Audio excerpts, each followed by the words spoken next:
Assalamualaikum warahmatullahi wabarakatuh. Hello everyone, let me introduce myself. My name is Mohamad Aziz Habibie. This time I will discuss the material about the evolution of management. A. Evolutionary of management. 1. Early development phase, classical management. Around 1200 BC, Mesopotamia, as the oldest center of civilization in the world, showed early developments in management through various aspects of its people's lives. Cities such as Uruk, and Babylon became centers of government with organized social and political structures, involving kings, government officials, and the working class. Agriculture, as a primary activity, creates the need for effective resource management. Mesopotamia made important contributions to the early development of management by demonstrating the importance of social organization, government administration, resource management, and written record keeping. Likewise, during the times of ancient Egypt, ancient Greece, Rome, and the heyday of Islam. During the heyday of Islam, especially during the Islamic Golden Age, 8th century AD to 14th century AD, there is a significant contribution to the development of science and management knowledge. Intellectual centers such as Baghdad, Cordoba, and Cairo became places where knowledge and policy developed in various fields, including management. 2. Classical theory of management. A. Robert Owen. Robert Owen, a cotton mill manager in New Lanark, Scotland, in the early 1800s, expressed the importance of the human factor in production. He argued that improving working conditions would increase production and profits. He also stated that the most profitable investment is in workers. B. Charles Babbage. Charles Babbage was the first to advocate the principle of division of labor through specialization. All workers must receive qualification training appropriate to factory operations. The modern assembly line often seen today where each worker is responsible for a specific repetitive task is based on Babbage's ideas. 3. Scientific management theory. A. Frederick W. Taylor. Scientific management was initially developed by Frederick W. Taylor around the 1900s. Because of his enormous role, Taylor was nicknamed the father of scientific management. Taylor has provided the basic principles of the application of the scientific approach to management and developed a number of techniques to achieve efficiency. The 4 basic principles are: 1. In implementing a management system, the use of scientific methods must always be developed. 2. The selection process for workers must be carried out thoroughly so that each worker can be given responsibilities and tasks that are appropriate to their abilities. 3. Workers must always be given education and training so that their performance can improve and to adapt to the company's ever-changing needs. 4. Management and workforce must always work together well so that the company can run well. B. Of Frank Dan Lillian Gilbreth. Frank Gilbreth pioneered the development of the study of heat and time and developed a variety of management techniques inspired by Taylor. He was very interested in efficiency issues, especially in finding the best way to do a task. At the same time, Lillian Gilbreth was interested in the human aspects of work, such as recruitment, placement, and training. For him, scientific management had one main goal, namely to support workers to realize their full potential as human beings. This approach refers to early management theories involving Henri Fayol and Frederick W. Taylor. Classical theory emphasizes the principles of efficient organization in management, including management functions and administrative principle. C. Henry L. Gantt. Henry L. Gantt was F. W. Taylor's colleague in the study of scientific management. Gantt then expressed 4 ideas for improving management, namely: 1. Cooperation aimed at mutual benefit must always be carried out between workers and management. 2. Comprehensive selection for prospective workers to obtain workers who meet needs. 3. Providing fair and appropriate incentives to stimulate worker productivity. 4. Use of detailed and specific work instructions to minimize errors in work. 5. His greatest contribution was the use of a graphical method called the Gantt chart, which is useful for planning, coordinating and monitoring the production process. D. Harrington Emerson. Harrington Emerson is a business theorist from the United States. Emerson conducted a study on management and revealed 12 principles of efficiency in management, namely: 1. The activities carried out by the company must be clear and reasonable so as not to cause problems and losses in the future. 2. The company's objectives must be formulated clearly so that in their implementation they can always be well directed and the objectives can always be achieved. 3. The staff employed must be competent and professional in order to carry out their duties well. 4. A disciplined attitude at work must always be implemented because work discipline is the key to the success of a company or organization.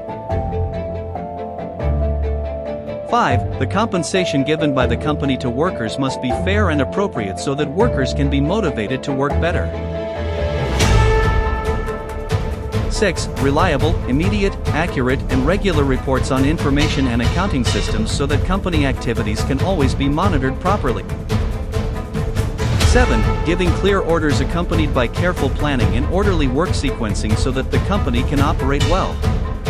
8. There are standards for the methods used and a schedule for the time of each activity so that the company can run well and orderly. 9. Company conditions must be in accordance with standards. 10. Company operations or activities must comply with standards.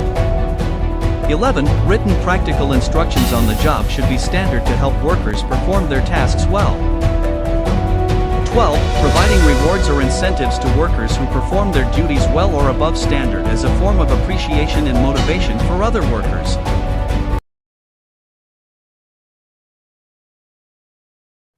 3. Classical organization theory. A. Henri Fayol. A French industrialist named Henri Fayol presented management theories and techniques as a guide to managing complex organizations.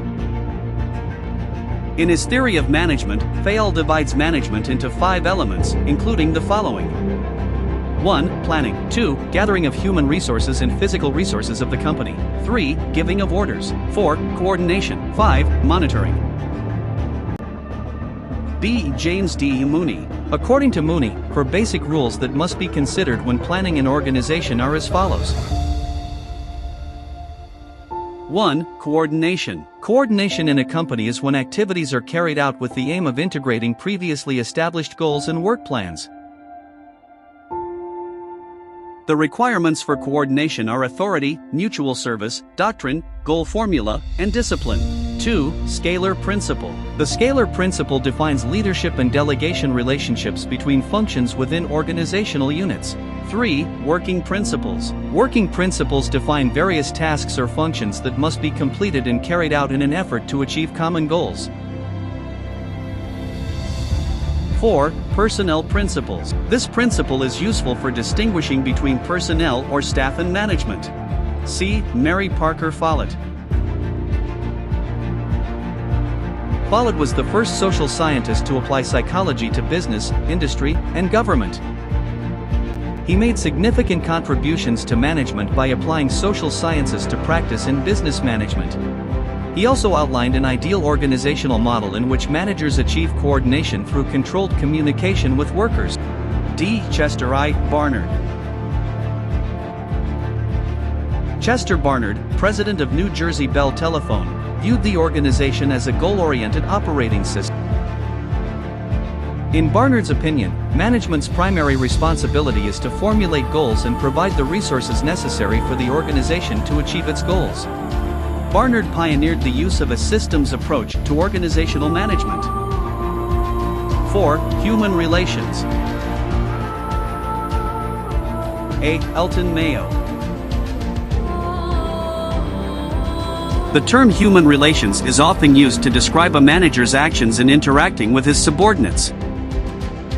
If personnel management provides a lot of support and is better at work, human relations in the organization are good.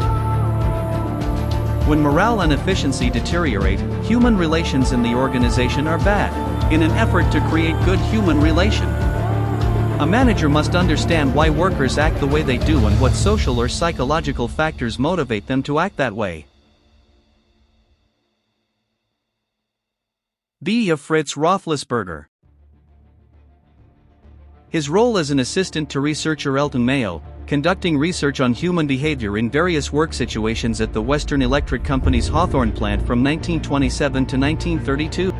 The first experiment was conducted to determine the effect of lighting conditions on productivity. As light levels increased, productivity also increased as expected. However, when light levels are reduced and only sunlight is used, productivity will decrease. In a subsequent experiment, Mayo and his colleagues placed two groups of 6 workers in separate rooms.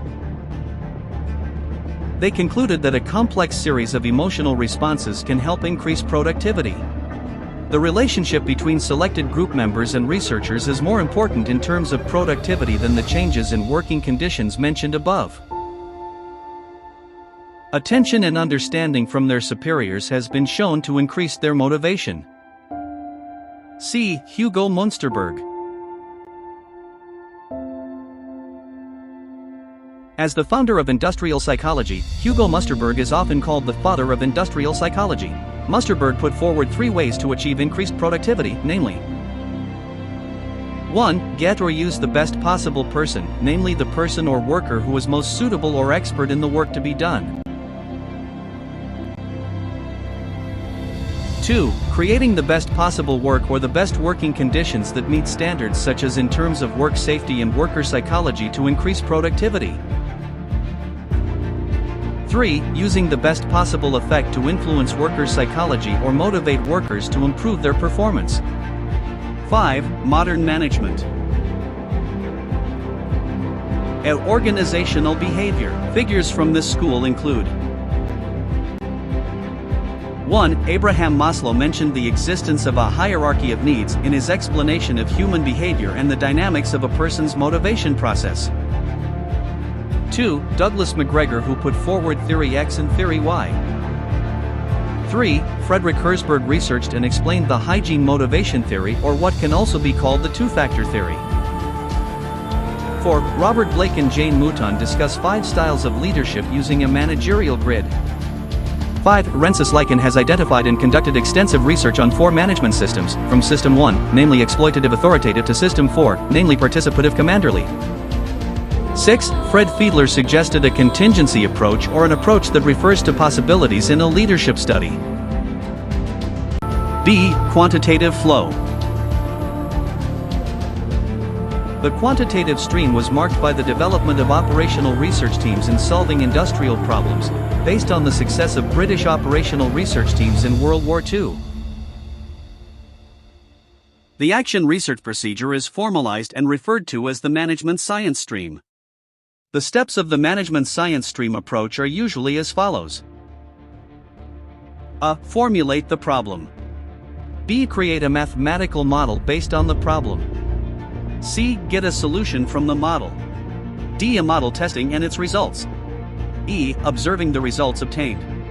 F. Implementation of results in activities or implementation of results. 6. Systems approach. The systems management approach tends to view an organization as a whole, wherein it consists of interconnected parts, or as a basis for thinking in a very basic system approach, which means that everything is interconnected and interdependent. 7. Contingency approach.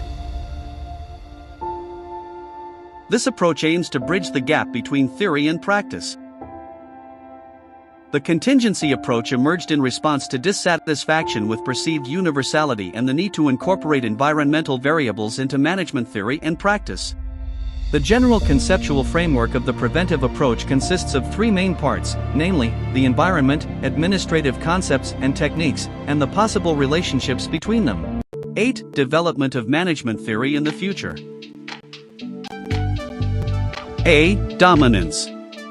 Any one of several major streams may develop into the most useful stream. B. Divergence.